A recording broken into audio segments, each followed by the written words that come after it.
You are alive. I don't know what to feel, relief or regret.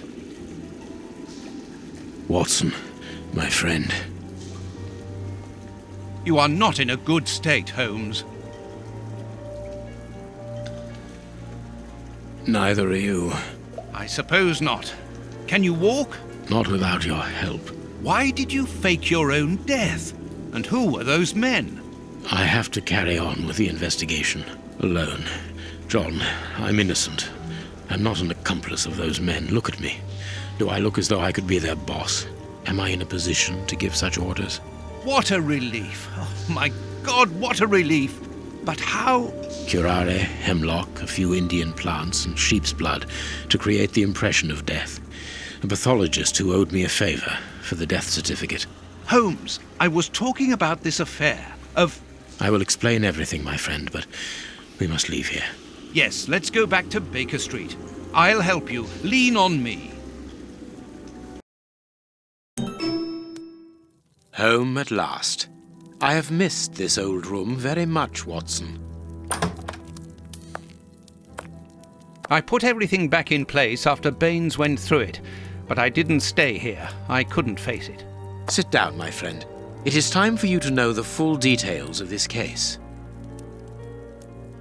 First of all, I must apologize for the distress that this has caused you, and for my behavior, which was, I know, quite abominable. I can only hope that by the end of this explanation you will understand that I behaved in such a way only to protect you, and that it caused me great pain to see your trust and confidence in me ebbing away. From whom or what did you wish to protect me? From Professor Moriarty. Moriarty? We should not have taken pity on him in that Swiss asylum. Do you remember during the case of the Awakened? Our indulgence has cost us dear today.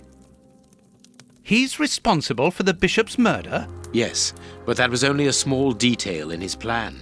A detail which he had to eliminate, as it compromised the whole of his diabolical project.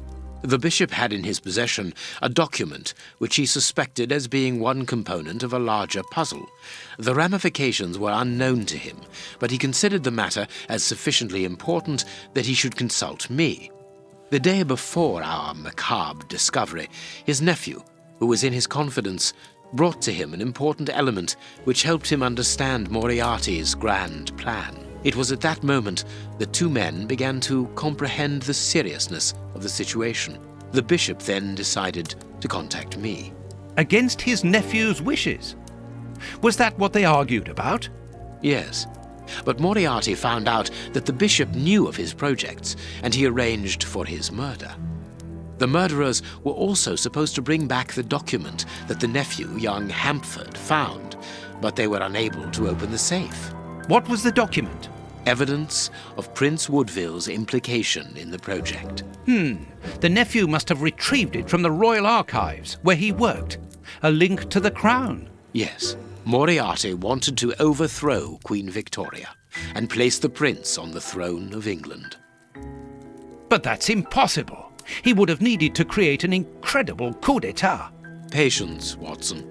First of all, Moriarty placed his pawns so they might begin to develop and encourage a tense atmosphere, ready to discredit the Queen and thereby raise Woodville's popularity. And provoke a famine, so that the prince's soup kitchens could begin distributing food and he would appear as a hero.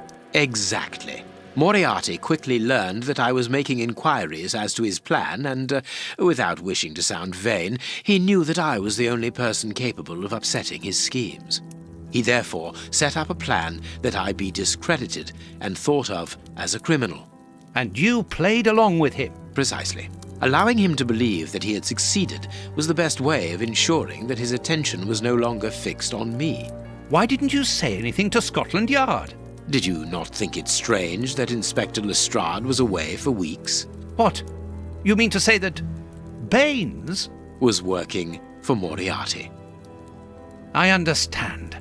The bishop's murderers were in the hands of this traitor, and you were therefore at a dead end after our investigations at the opium den. Yes, and Baines' authority allowed him access to the police archives. He changed and forged all the charges in the documents that you saw at Judge Beckett's house. It was also he who substituted the Samoan necklace for a vulgar copy.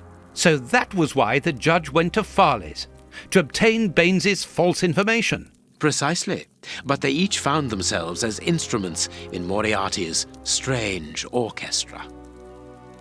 Judge Beckett received entire books full of charges against me, and a journalist such as Farley will not hold back when he gets the chance to make the front page of all the newspapers in England. With regard to Farley, it was a mere case of professional misconduct. And to think that I held you responsible for the explosion at the judge's house. What a relief! But why did Moriarty have him killed? He was on the point of discovering that all the documents supplied by Farley, and therefore by Baines, were false. Exactly the opposite to what our enemy was anticipating. And where did the poison fit in all this? Unfortunately, I do not possess all the information on this subject. The first time that we saw the effects of this substance on the body of the bishop, the poison was evidently only at an experimental stage. It was much too potent to do anything with. Effectively. But in the second case, Kurt's, I didn't notice a great advance. However, there was one. The poison was no longer fatal. Yes, but the madness was still there. I should remind you that he attempted to devour his own dogs.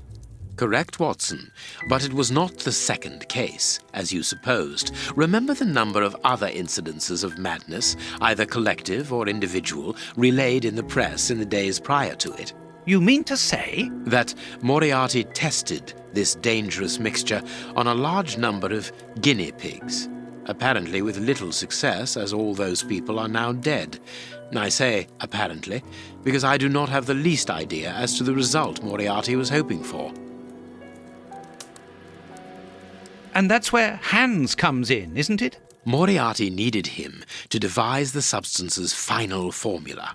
And so you helped Hans to escape, so he might lead you to it. Yes, but things did not go as I had planned. The professor's men got their hands on him just after his escape. And you lost his trail. Yes, but I doubted that Moriarty would take Hans to his lair. To find him, I had only one trail, the bomb placed at the judge's house.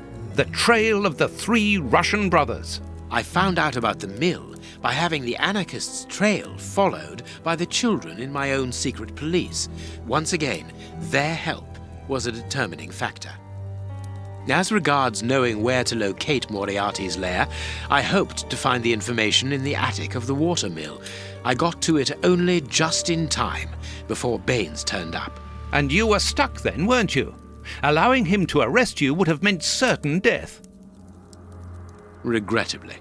But Moriarty's plan worked in any case, as after killing Baines, I became England's most wanted man for the murder of a Scotland Yard inspector. And so you had to make sure that people forgot about you.